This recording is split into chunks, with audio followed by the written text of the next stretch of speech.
Welcome back, everybody. We are here at Elland Road. We're talking stadium expansion. We're talking Marcelo Bielsa problems, which is interesting when we're looking at the Leeds United landscape. We're also going to be speaking about Illan Meslier and the Karl Darlow situation. We also have slight updates on Cheikhou Kouyaté. Let's get into it. Well, to start off, everybody, we're speaking about this place. Yes, Elland Road and the stadium expansion. And why this is quite interesting at this moment in time is I feel it's a big part of what's going on with Elland Road and just the community and in and around this place. Now listen, Dan Plumley, finance football expert, has this morning stated that apparently this place could generate up to £615,000 of match day revenue when that stadium is increased to 55,000, which we know is 15,000 seats on what it is right now. And just imagine what this place can generate noise-wise, but money-wise, which has already been stated that Leeds are going to be able to compete at the top table when it comes to capacity, but also generating stuff on match day. It's absolutely huge for the club. It'll really take us into that Premier League bracket. And as Plumley has said this morning, Leeds United will be generating £615,000 per match day, which also would mean across the season, Leeds United would make an 8-figure windfall sum. Absolutely massive for this club. You know, this sort of move could make Leeds a top-tier club financially and competitively, giving the club more leverage in the Premier League and Championship. It's a step toward long-term sustainability, making sure we can compete on and off the pitch with the league's biggest clubs. Now, another bit of news that we all love when it comes to this fantastic place and this fantastic club is Marcelo Bielsa. We're switching gears a little bit, and we did a video not long ago on the great Argentinian and the problems that he's facing now with the Uruguay national side.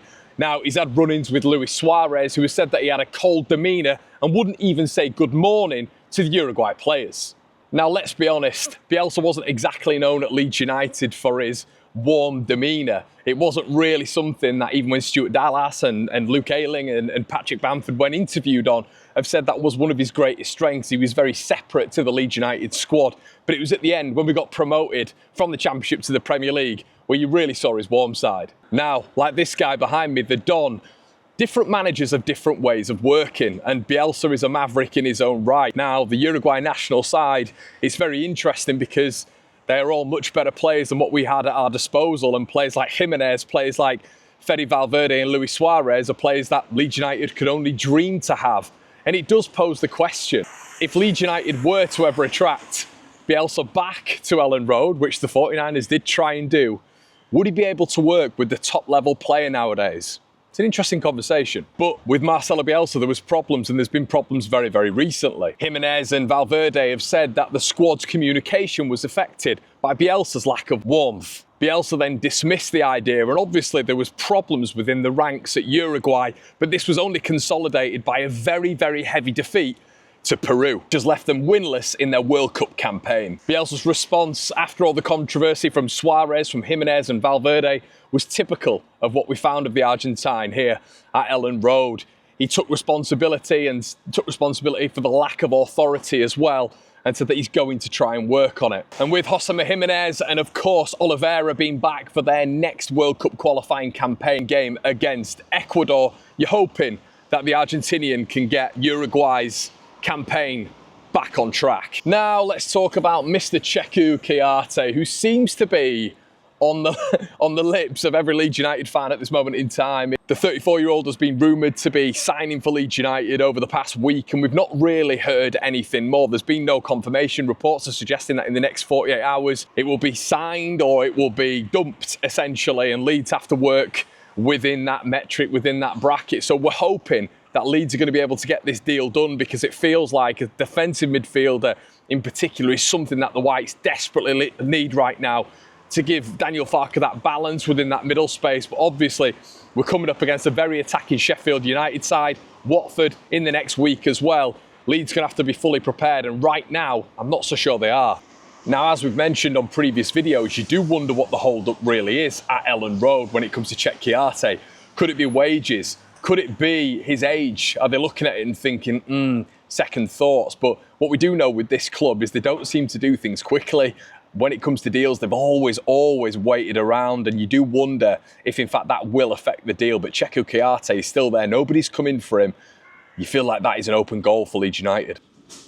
Now, everybody, the next one would obviously be Karl Darlow. Now, what on earth do we do with him? Performed really well last night, obviously, for the Welsh side against Montenegro. And obviously with the confidence issues that are 100% going to be affecting Illan Meslier now, you've got to ask the question, what do Leeds United do? Do you drop Illan Meslier for Karl Darlow?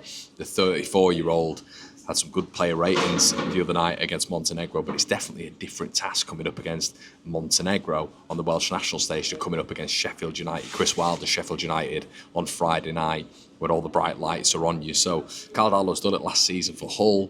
They all seem to really like him at Hull as well under Rossignol, but it just doesn't seem to have got going from him at Leeds United. But I wonder from his perspective, after a really good performance the other night, if he'd maybe turning around and looking at it and thinking, right, this is my opportunity. If I'm ever going to get an opportunity, it's going to be now. But you have got to wonder as well, is he at Leeds United just for the paycheck? Is he at Leeds United for that sort of cruising role that goalkeepers seem to get towards the back end of their career? Obviously, we've already mentioned he's 34 years old.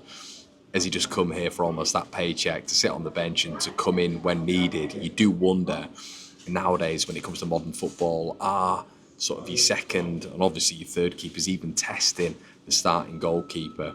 I do wonder, but it's going to be a fascinating team selection, because right now, if this was an outfield player, that outfield player would be dropped. But Illan Meslier in that crucial goalkeeping position, even with potentially 3 mistakes already this season, you feel like he's going to keep his spot. What do you guys think? But yeah, guys, I hope you've enjoyed this episode of The Room Mill. We are going to be back this evening for the debrief. And let us know what you think. What are your thoughts on Marcelo Bielsa? What are your thoughts, obviously, on the selection dilemma that, obviously, Daniel Farke has got on Friday up against Chris Wilder's Sheffield United, which is probably going to be Leeds United's toughest game of the season. What are your thoughts on Cheikhou Kouyaté? Do Leeds have to get that one done? Like, comment, subscribe, everybody. And we'll see you in a bit.